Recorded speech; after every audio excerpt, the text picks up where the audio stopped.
Vous voulez entamer un projet qui va se dérouler sur plusieurs semaines ou même sur plusieurs mois. Pour cela, vous avez besoin de préparer un cahier des charges, de définir des lots de travail, de faire un planning, d'établir un budget. Donc cette formation est dédiée aux outils de planification et de pilotage. Elle fait suite à deux autres, donc les fondamentaux de la gestion de projet et l'essentiel de l'organisation. À la fin de cette formation, vous comprendrez l'organisation d'ensemble d'un projet et vous serez prêt à approfondir d'autres domaines. Alors avant de commencer, quelques points techniques. Tout d'abord, pour regarder cette vidéo, essayez de maximiser votre confort de lecture. Donc mettez-la en haute définition, utilisez les sous-titres, le plein écran. Alors je vais vous faire une petite démonstration. Voici une vidéo. Donc vous voyez que j'ai réglé la définition la meilleure possible. On peut également mettre et retirer les sous-titres, donc ils seront disponibles à partir du chapitre précédent. Par ailleurs, vous pouvez, si vous trouvez que je parle trop lentement ou trop vite, changer la vitesse de défilement. Et puis bien entendu, l'avantage, c'est que si des passages sont trop longs, vous pouvez revenir en arrière ou aller en avant. Autre point avant de commencer, sur le site gestiondeprojet.pm, vous retrouverez les originaux des diapositives que je vous présente. Et vous pourrez également télécharger les vidéos et les sous-titres en haute définition. Et puis, il y a également d'autres ressources, des quiz pour tester vos connaissances, une prise de notes partagée. Alors, je vais vous montrer tout ça. Donc, en allant ici sur le site gestiondeprojet.pm, vous pouvez aller dans la partie cours. Dans cette partie cours, nous sommes dans gestion de projet.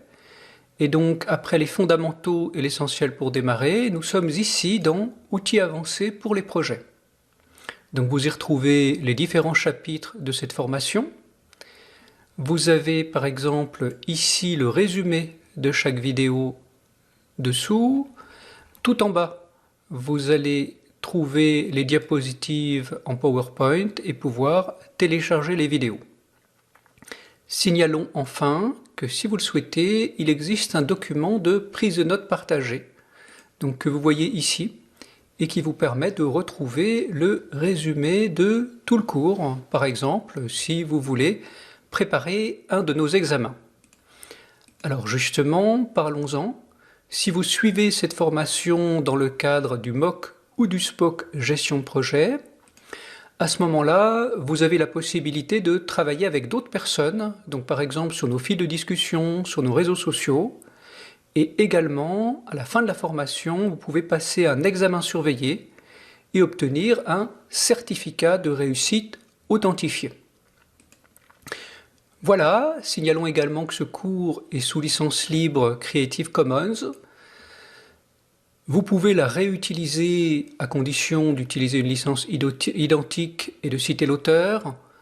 Pas d'utilisation commerciale sans autorisation préalable. Autrement dit, si vous vous formez à titre personnel, c'est gratuit.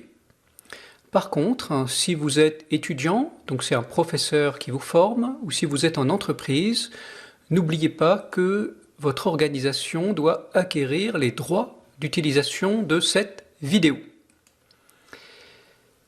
Et donc pour faire une demande, un formulaire est prévu. Alors commençons, je vais maintenant vous présenter les objectifs de notre formation. Donc vous voyez ici un graphique qui représente le niveau d'effort à fournir selon l'avancement du projet. Au début du projet, on a une première phase qui s'appelle la phase de définition. C'est celle dont nous avons parlé dans l'essentiel de l'organisation des projets. Maintenant, nous allons nous intéresser à la phase suivante qui s'appelle la phase de montage, également à la phase d'exécution du projet. Par exemple, nous parlerons du pilotage, c'est lorsque le projet se déroule et qu'on suit son avancement. Et puis finalement, pour terminer ce tour d'horizon, je vous proposerai de travailler sur la terminaison du projet, que l'on appelle aussi la clôture. C'est le moment où l'on remet le résultat au client. un petit panorama des documents qui sont utilisés. Donc par exemple dans la phase de définition, on travaille sur l'établissement des objectifs généraux, une charte de projet ou une fiche de définition. On fait déjà des premiers comptes rendus, on utilise des to-do list. Et donc ce que nous allons voir ensemble maintenant, ce sont les documents du montage. Cahier des charges, lot de travail, répartition des responsabilités, planning, budget. Nous parlerons également un peu de l'exécution, donc notamment du suivi et du pilotage. Et puis finalement, je vous présenterai des documents qui vous aideront lors de la phase de clôture pour faire le bilan du projet, donc notamment le post-mortem. Voilà, donc pour balayer nos objectifs, vous le voyez, tout d'abord, je vous propose de mettre en œuvre la phase de montage. C'est là-dessus que nous insisterons le plus. Nous parlerons de cahier des charges, de diagrammes de travaux, de diagrammes de responsabilité, de matrice RACI, de pertes, de Gantt et de budget. Nous aborderons la question du pilotage de la phase de réalisation et puis celle du post-mortem. Donc vous le voyez, le but de cette séquence, c'est d'avoir une vision globale d'organisation d'un projet. Au niveau du plan du cours, donc je vous propose de commencer par le périmètre du projet, la question du cahier des charges notamment. Ensuite, dans une deuxième partie, le découpage en lots de travail et la répartition des responsabilités.